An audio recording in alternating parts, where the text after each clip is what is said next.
Amaravati seed access road S ఆకారంలో ఆ మలుపు ఎందుకు వచ్చింది అనే దాని గురించి ఇప్పుడు ఆంధ్ర రాష్ట్ర వ్యాప్తంగా కూడా ఒక పెద్ద చర్చ సాగుతోంది.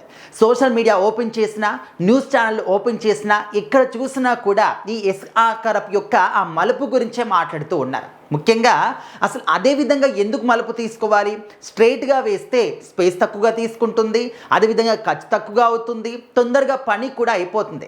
ఈ విధంగా ఎస్ ఆకారం మలుపు తీసుకోవడం వల్ల ఖర్చు ఎక్కువగానే అవుతుంది, అనవసరంగా భూమి వేస్ట్ అయిపోతుంది, అండ్ ఎక్కువగా శ్రమ కూడా వేస్ట్ అయిపోతుంది, అదేవిధంగా టైం కూడా వేస్ట్ అయిపోతుంది అనే విధంగా ప్రతిపక్షంలో ఉన్న వాళ్ళు కావచ్చు చాలామంది కూడా మాట్లాడుకుంటూ ఉన్నారు. అయితే దీని గురించి ఆంధ్రప్రదేశ్ ప్రభుత్వం అంటే సిబిఎన్ గారి ప్రభుత్వం ఒక క్లారిటీ ఇచ్చింది. అందరూ కూడా మలుపు ఎందుకు వచ్చింది, స్ట్రైట్గా తీసుకెళ్ళొచ్చు కదా, ఇదే విధంగా మాట్లాడుతున్నారు కదా, దాని వెనకలున్నటువంటి కథ ఏంటి, అసలు ఆ విధంగా ఎందుకు చేయాల్సి వచ్చింది అని దాని గురించి ఎవ్వరు కూడా మాట్లాడట్లేదు. సో దాని గురించి మేము క్లారిటీగా చెప్తున్నాము, ఒక్కసారి వినండి అని చెప్పేసి సిబిఎన్ గారి ప్రభుత్వం చెప్తూ ఉంది.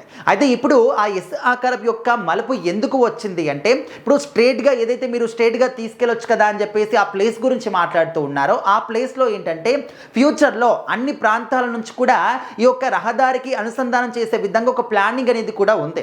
సో అది ఏంటంటే రహదారి యొక్క కారిడార్ని అక్కడ ప్లేస్ చేయడానికి, నిర్మించడానికి ఆ ప్లేస్ని ఆ విధంగా వదిలేయడం జరిగింది.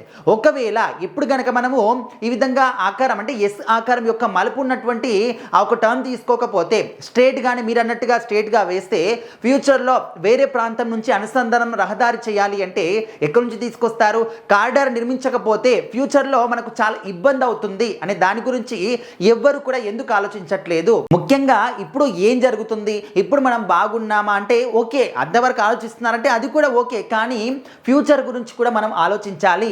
మన పిల్లల భవిష్యత్తు ఏంటనేది ప్రతి ఒక్క తల్లిదండ్రులు కూడా ఆలోచిస్తారు కదా. సో అదే విధంగా మన యొక్క రాష్ట్రం డెవలప్మెంట్ ఏంటి, ఫ్యూచర్ యొక్క భవిష్యత్తు ఏంటి అనేది కూడా ఖచ్చితంగా ఆలోచించాలి.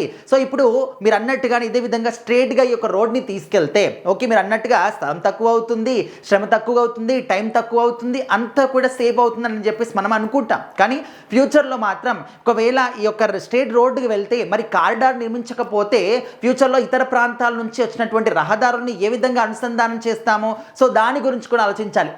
అప్పుడు ఏమంటారు మరి ఫ్యూచర్లో వచ్చినప్పుడు, మరి గతంలో ఉన్నటువంటి ప్రభుత్వం సిబిఎన్ ప్రభుత్వం ఉండింది, అప్పుడే ఆలోచించి ఈ విధంగా చేసుంటే బాగుండేది కదా, ఇప్పుడు ఇంత పెద్ద ప్రాబ్లం వచ్చి పడేది కాదు కదా అని చెప్పేసి ఆ విధంగా కూడా కూటమి ప్రభుత్వాన్ని విమర్శిస్తారు.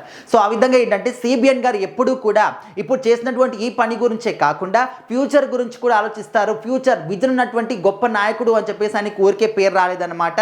సో ఆ విధంగా ఈ ఎస్ ఆకారపు యొక్క మలుపు ఎందుకు వచ్చిందనే దానికి ఇలాంటి ఒక పెద్ద రీజన్ కూడా ఉండింది. సో దయచేసి సోషల్ మీడియా ఉంది కదా, నోరుంది కదా అని చెప్పేసి ఏది పడితే అది వాగకుండా అసలు నిజాలు ఏంటి, ఎందుకు ఆ విధంగా చేయాల్సి వచ్చిందో ఒక్కసారి తెలుసుకొని మాట్లాడితే కూడా బాగుంటుంది అనేది కూడా చాలామంది ఇటు కూటమి ప్రభుత్వం వాళ్ళు కూడా అంటూ ఉన్నారు.